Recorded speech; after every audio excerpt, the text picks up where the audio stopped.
A série de história da tecnologia já tem muita coisa contada, mas faltam algumas que são obrigatórias.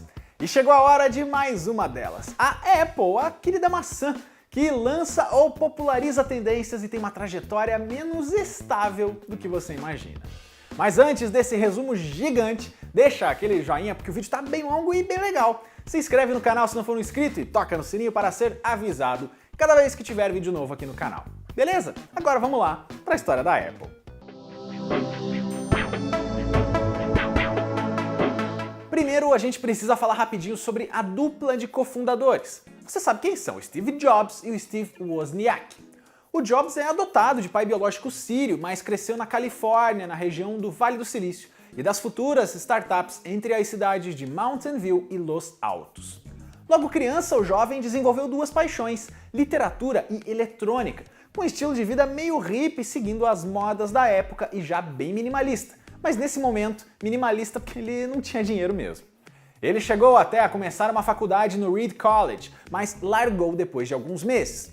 E um estágio de verão na HP foi o seu primeiro contato com a indústria da tecnologia.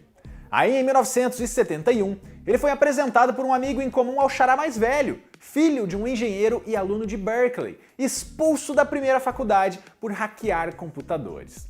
O Wozniak, o Woz, era fanático por eletrônica e queria desenvolver um projeto próprio. Ele tinha 21 anos, o Jobs tinha 16. Mas antes do sonho, veio uma malandragem. Só a partir de um artigo de uma revista, o Woz construiu uma Blue Box, que é tipo um telefone pirata para chamadas de longas distâncias sem custo. O Jobs era o cara do marketing desde o começo e chegou a vender algumas unidades para conhecidos. A dupla viu aí então que trabalhava bem junta, se completava e logo viria um projeto mais sério. E aí a gente viu também o desenvolvimento da personalidade dos dois. Quando trabalhava na Atari, em 1973, o Jobs pediu ajuda para o amigo para criar uma placa de circuitos para o clássico Breakout, já que ele não fazia ideia de como fazer isso. O Woz não só fez o trabalho, como melhorou seu design, ajudando indiretamente a Atari. O problema? O Jobs não dividiu o pagamento igualmente e escondeu um bônus do futuro sócio, porque estava meio apertado de grana na época. Os dois se perdoaram e o jogo seguiu. Em 74, o Jobs volta de uma viagem cheia de experiências na Índia e começa uma de suas várias dietas só à base de frutas. Ele inclusive passa a visitar com frequência a fazenda de maçãs de um conhecido, e daí começa a preferência por esse tipo de fruta. No ano seguinte, ele e o Woz começam a frequentar o Homebrew Computer Club, um grupo de apaixonados por computação. Naquela época, gostar de computadores significava tanto curtir aqueles mainframes imensos, que ocupavam salas inteiras de laboratórios, quanto os kits de montar o próprio dispositivo básico em casa, o que exigia muito conhecimento técnico. E essa segunda foi a oportunidade da dupla de colocar em prática o sonho do Woz de fazer um equipamento só seu. Usando peças descartadas e compradas na região, nascia aí o Apple I. Quem hoje vê o Apple I mal reconhece aonde aquilo é um computador. Na verdade, ele é mais uma placa, com processador, memória e conectores, vendida sem um gabinete monitor ou então periféricos. Para usar com segurança, o melhor era mesmo uma caixinha de madeira, e esse modelo ainda tinha a vantagem de funcionar em uma TV tradicional. A simplicidade e funcionalidade conquistou a galera do clube, e o Jobs fechou o primeiro contrato da Apple com a loja de um dos frequentadores, 50 unidades. O crédito dessa venda é usado para encomendar as peças e durante um mês, ele, o Woz e alguns colegas fazem maratonas na garagem dos pais do Jobs para deixar todos prontos. A dupla precisou até vender algumas coisas para fechar o orçamento, com o Woz sacrificando uma de suas calculadoras científicas da HP de estimação. No fim, os modelos foram comercializados por $500 para a loja e mais tarde um pouquinho mais caro para o público. Em 1º de abril de 1976, a Apple Computer era oficialmente fundada na Califórnia por Steve Jobs, Steve Wozniak e Ronald Wayne. Peraí, quem? Pois é, tinha um terceiro elemento aí no começo, mas o Wayne não queria riscos financeiros de apostar numa empresa pequena daquelas, porque tinha se dado mal num negócio parecido. Ele só ajudou a assinar a papelada e semanas depois vendeu os seus 10% da empresa para os outros dois e pulou fora. Em entrevistas décadas mais tarde, o quase milionário diz que lamenta mas que é a vida. E vale lembrar que nesse período a primeira logo da Apple é super rebuscada, com uma ilustração que faz referência a Isaac Newton, o físico das teorias da gravidade. E durante todo o ano de 76, o Apple I começa a ser vendido oficialmente e exposto em feiras da área. Como foram só 200 unidades e uma fabricação totalmente caseira, cada uma virou item de colecionador e hoje vale uma nota em leilões. Aí, em 3 de janeiro de 77, a Apple Computer vira uma empresa incorporada e começa a contratar executivos experientes para cuidar da administração. Chegam o primeiro investidor, o Mark McCullough, e o primeiro CEO, Michael Scott. Não é esse Michael Scott. What? E a logo vira uma maçã já mordida, porém colorida com as cores do arco-íris. Com o primeiro computador um sucesso, é hora de partir para o próximo. O Apple II sai em abril de 77 e é o primeiro grande sucesso comercial da empresa. Ele agora tinha um corpo de plástico bem elegante para a época e era capaz de reproduzir gráficos coloridos. O modelo rodava aplicativos de planilhas e cálculos, o que tornava ele ótimo para o mundo corporativo. O Apple II ganhou várias sequências com versões atualizadas, com novos componentes, mas eu vou repetir muito isso no vídeo. Não dá para falar de todos aqui ou a gente nunca vai avançar. E olha só, a crítica maior da imprensa na época é um aspecto que está aí até hoje, o preço. Quase $1.300 na época, o que é muito mais hoje em dia. Em dezembro de 1980, a Apple faz a sua oferta pública de ações e nesse momento ela já é respeitada na área, mas não é gigante. O McCullough, o primeiro investidor, agora é o CEO e a empresa experimenta nesse ano o seu primeiro fiasco, o Apple III. A ideia era ser uma grande atualização do anterior, mas ele teve problemas em absolutamente todos os processos de design, fabricação, funcionamento, até recall o produto sofreu por superaquecer. O lançamento já atrasado aconteceu no fim do ano e não empolgou. Em agosto de 81 chegou o IBM PC, que foi uma verdadeira revolução no conceito de computadores domésticos, criando a primeira grande rivalidade da maçã. Uma versão revisada foi lançada, mas a estratégia da empresa foi retornar para a geração anterior, o Apple II, e não aposentar esses modelos ainda populares. Nesse começo de década, a empresa também diversifica a sua linha de produtos, lançando periféricos próprios, começando por impressoras, como as primeiras desse segmento, mas depois vindo também drives e monitores. Em 83 veio o segundo grande fracasso, o Lisa, computador desenvolvido ao mesmo tempo que o Apple III e igualmente amaldiçoado. Por problemas internos e no produto, ele foi péssimo comercialmente e era caríssimo até mesmo para os padrões da Apple.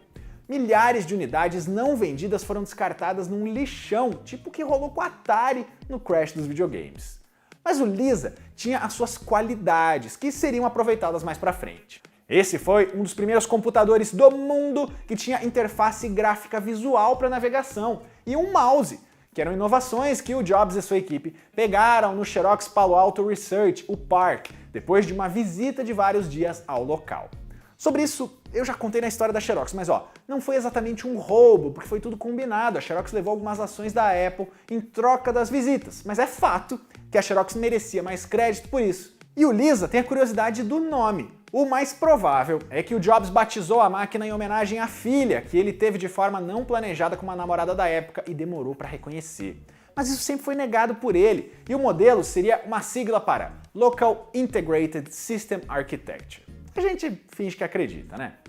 O fato é que em 83 a Apple precisava de uma liderança firme contra as crises. O Jobs encontrou o novo CEO na figura de John Sculley, que comandava a Pepsi e teria sido convencido pela famosa frase: "Você quer ficar vendendo água com açúcar ou quer me ajudar a mudar o mundo?" No ano seguinte, outro projeto sai do papel e coloca a Apple em definitivo entre as gigantes. É o seu grande estouro em PCs, o Macintosh, um computador acessível, com interface, mouse e softwares cheios de utilidades. E como não ficar convencido com aquela propaganda clássica exibida no intervalo do Super Bowl de 84? A Apple colocou a IBM como uma grande corporação rival, enquanto ela seria meio que a resistência, aquela que veio de baixo. A gente já contou a história completa do Mac e de toda a linha, que foi bem longa, então confere o vídeo aqui para saber mais. Aliás, propagandas marcantes e muito marketing eram grandes armas da empresa já nessa época. Nesse período, internamente, na verdade, estava tudo meio que uma bagunça. O Jobs entrava e saía das equipes para dar ordens, brigar com funcionários e impor ideias, e ninguém mais aguentava isso. Além disso, alguns projetos recebiam mais importância do que outros, e isso fez os dois cofundadores saírem da empresa no mesmo ano. Em 6 de fevereiro de 85, o Woz deixa a Apple, insatisfeito com os rumos da companhia. Ele chegou a ficar um tempo como conselheiro oficial, mas hoje só comenta por cima e até critica algumas das novidades. Mais tarde, o Steve Jobs é forçado a se demitir, depois de brigar com o John Sculley e com o conselho. Nós já temos um vídeo aqui só sobre esse episódio da demissão, com todo o contexto completinho. E olha que bonito, quando as histórias vão assim, sabe, se completando, se ligando. E a gente aqui não vai endeusar a figura do Jobs também não, viu? Mas é fato que depois da saída dele, a empresa perdeu a mão em algumas coisas. Por exemplo, ela começou a colocar mais e mais atualizações dos seus modelos no mercado, com nomes quase iguais, ou 2, 2C, 2E, 2T. Isso confundia o consumidor e canibalizava os próprios produtos. Fora os vários Apple II, com os Macs também foram um atrás do outro. Ela não acertava a mão nem quando queria inovar um pouco, como foi com o Macintosh Portable em 89. Aliás, outro nome importante que a gente precisa citar aqui é o de Jean-Louis Gasset, que não foi CEO da Apple, mas meio que herdou o cargo do Jobs na equipe do Mac e ficou por anos coordenando o desenvolvimento de produtos. Ele era um dos maiores desafetos do Jobs e teve altos e baixos na empresa. Com a virada da década, a Apple vê a IBM disparar em PCs e vê também a Microsoft despontando em softwares e sistemas operacionais. A solução foi criar mais linhas de produtos, como os computadores Quadra, Centris e Performa, aumentar as impressoras LaserWriter no mercado e fazer uma parceria com Motorola e IBM, que cobraria o seu preço depois. Essa é a aliança que fez a maçã escolher pelos processadores PowerPC, que garantiram um certo diferencial no mercado, mas agora isso é visto como um erro, já que os chips da Intel eram uma alternativa melhor e foram vários os problemas de compatibilidade com softwares e também com plataformas antigas do Mac. O primeiro PowerBook saiu em 91, mas junto com uma boa ideia vinha também produtos bizarros, tipo o Macintosh TV, que era um Mac e uma televisão. Cada vez mais saíam novas famílias ou atualizações das já existentes e ninguém mais lembra hoje dos Workgroup Servers, ou então os Power Macs que saíam tão rápido que você mal sabia qual comprar. Em 93, sob muita pressão, o Sculley sai do cargo de CEO e entrega a difícil tarefa para Michael Spindler, que também não se acerta nas decisões. Nesse período, reza a lenda que a Apple chegou a entrar em negociações para ser comprada por uma pechincha pela rival IBM. Ela também teria ficado muito perto de ser adquirida pela Sun Microsystems, que era uma gigante. Mas apesar da importância histórica, a empresa não parava de acumular prejuízos e parecia dependente dos desktops, com o setor de notebooks ainda em desenvolvimento. O Spindler ficou marcado ainda por ser o líder numa época de fracassos. É dele o período do Newton, meu quase xará, o assistente pessoal digital, que é tipo um avô dos tablets, com capacidade de reconhecer escrita feita com uma canetinha. Isso era legal, funcionava bem, mas ele era mal feito, demorou mais do que o previsto para sair e encalhou. Em 94, teve a linha de câmeras digitais QuickTake, uma das primeiras do mercado, logo ultrapassadas por marcas especializadas. Tem ainda o console Pippin, pois é um console, feito em parceria com a Bandai em 95 e também um fracasso. Nem em sistemas operacionais a fase era boa, porque o macOS Copland foi cancelado após 2 anos de desenvolvimento. Em 1996 entra Gil Amelio, que fazia parte do conselho e agora tinha a dura tarefa de estancar o sangramento financeiro. Ele tomou decisões mais duras, mas não deu certo, e esse foi o pior ano da história da Apple financeiramente. Mas foi ele também que adquiriu e absorveu nesse ano a empresa Next, justamente a fundada por Steve Jobs durante o período de afastamento. O cofundador estava de volta para casa e menos de um ano depois pega o cargo de CEO interino e depois definitivo. O Jobs foi então quem arrumou a casa. Com carta branca, ele começa a descontinuar uma série de produtos para que a Apple volte a focar em poucos setores. E nessa leva, periféricos como câmeras, impressoras deixam de existir, assim como projetos como o Newton e aquela família imensa de Macs. Ele ainda cancela o licenciamento do macOS, o que impediu por pouco que outras empresas lançassem PCs com o sistema. E como parte de um encontro histórico, ele fecha uma parceria de 5 anos com a Microsoft, pois é. As duas eram rivais em praticamente todos os mercados, já se processavam em várias esferas, mas os dois CEOs lembraram que elas começaram amigas. Em 84, no Mac, a Microsoft lançou exclusivamente para o sistema o seu novo programa, na época um gerenciador de planilhas, chamado Excel. Ao menos por pouco tempo, a poeira estava baixando. Em 15 de agosto de 1998, sai o símbolo dessa retomada, o iMac G3, o início dos gabinetes e monitores coloridos e dos sistemas mais compactos. Colocar o izinho minúsculo ali na frente dos nomes começou aí também. A empresa inicia ainda em 99 uma linha de produtos e serviços usando o seu próprio nome para o ainda jovem Wi-Fi, chamado por eles de AirPort. O primeiro iBook sai em 2000, dando início a uma família de laptops preferencialmente na cor branca e mais elegantes. Em 2001, dois grandes lançamentos. O macOS X, que é o sistema operacional para os computadores da marca, com atualizações anuais, e o primeiro iPod, que foi o grande símbolo da música portátil e foi também o primeiro vídeo da série de história da tecnologia. O aplicativo iTunes é do mesmo ano, primeiro só como uma biblioteca para músicas, depois virando uma das maiores lojas digitais da área. E começa aí também outra revolução. As lojas da marca Apple Stores como uma experiência de consumo. As primeiras no formato estudado e planejado pela equipe de Jobs, abrem nesse ano na Virgínia e na Califórnia. Com as linhas mais enxugadas, a gente começa a ver produtos com visual mais ousado e também trabalhado, tipo o Power Mac G4 Cube de 2000. O responsável por ele estava cada vez mais respeitado na empresa, Jonathan Ive, o Johnny Ive, que virou outro grande símbolo dessa fase. E olha só outros lançamentos desses anos. O Mac Mini de 2005, o primeiro MacBook Pro e o iMac de 2006, a Apple TV em 2007 e o Mac Pro de 2008, que depois ganhou a famosa versão lixeira e depois o ralador de queijo. Essas linhas foram atualizadas ao longo dos anos, mas de forma mais organizada do que antes. E claro que a gente não se esqueceu do iPhone de 2007, que também não foi o primeiro smartphone do mundo, mas virou um símbolo. Mesmo sendo um produto caro e menos diverso em formato e preço que o Android, o celular da Apple domina metade do mercado norte-americano e é a terceira maior fabricante de celulares do mundo. E ó, o primeiro iPad é de 2010, também praticamente inaugurando e rapidamente dominando o mercado de tablets. E já tem história completinha de todas as versões deles aqui no canal, então eu não vou falar delas aqui. Mas aí vem uma péssima notícia. Em 5 de outubro de 2011 falece o Steve Jobs depois de uma luta contra um câncer. A vida do cofundador é sempre celebrada em produtos de várias mídias e você pode conferir. A biografia escrita por Walter Isaacson é super completa e os filmes biográficos, no mínimo, valem a assistida. Quem assume o lugar dele é o Tim Cook, que já assumia quando ele tirava licenças para cuidar da saúde.